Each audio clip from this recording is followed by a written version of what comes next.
एक मित्र ने यूं ही पूछ लिया कि गधे को वैशाख नंदन क्यों कहते हैं। दिलचस्प बात है। असल में हमारे शास्त्रों में तमाम तरह के किस्से कहानियां हैं, लोगों को समझाने के लिए, उपदेश देने के लिए, जीवन के बारे में कुछ सच सिखाने के लिए कई तरह की चीजें गढ़ी गई हैं। वैशाख नंदन कहने से गधा कोई वैशाख नंदन नहीं हो जाता, लेकिन दिलचस्प किस्सा है, या यूं कहिए एक परंपरा में चला आया है कहते सुनते हुए। तो वह बात जरा सा समझिए। कहा यह जाता है कि गधा जो है एक ऐसा प्राणी है जो बहुत मेहनती है, भोला भाला है, सीधा सादा है और बस मेहनत ही मेहनत करता है। धोबी जो है लाद देता है, वो चुपचाप जो है उसको ढोता रहता है। तो गधे का एक तो यह स्वभाव है, बहुत ही भोला भाला। अब होता क्या है कि बाकी गर्मी के अलावा दूसरे महीनों में मौसम में या धरती पर जो है हरा भरा सब तरफ होता है, घास होती है, खूब पेड़ पौधे हरे हरे होते हैं, तो जानवरों के लिए बहुत अच्छा मौसम होता है, खूब घास चरते हैं और जानवर तंदुरुस्त रहते हैं। लेकिन गधा हरियाली के मौसम में मुश्किल में रहता है, उसकी तंदुरुस्ती उस मौसम में नहीं बनती। घास चरता है, पीछे मुड़ के देखता है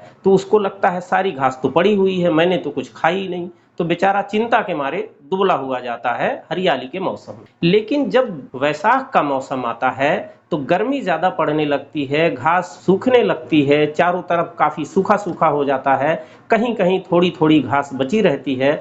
तो गधा जब घास चरते हुए पीछे मुड़कर देखता है तो उसको लगता है दूर दूर तक साफ मैदान, सूखा सूखा, मिट्टी मिट्टी। तो उसको लगता है कि जैसे उसने ही सारी घास खा ली है, और इतना खुश होता है कि खुशी के मारे रेंकता है, उछलता कूदता है, और बैसाख के मौसम में उसकी सेहत बेहतर हो जाती है खुशी के मारे।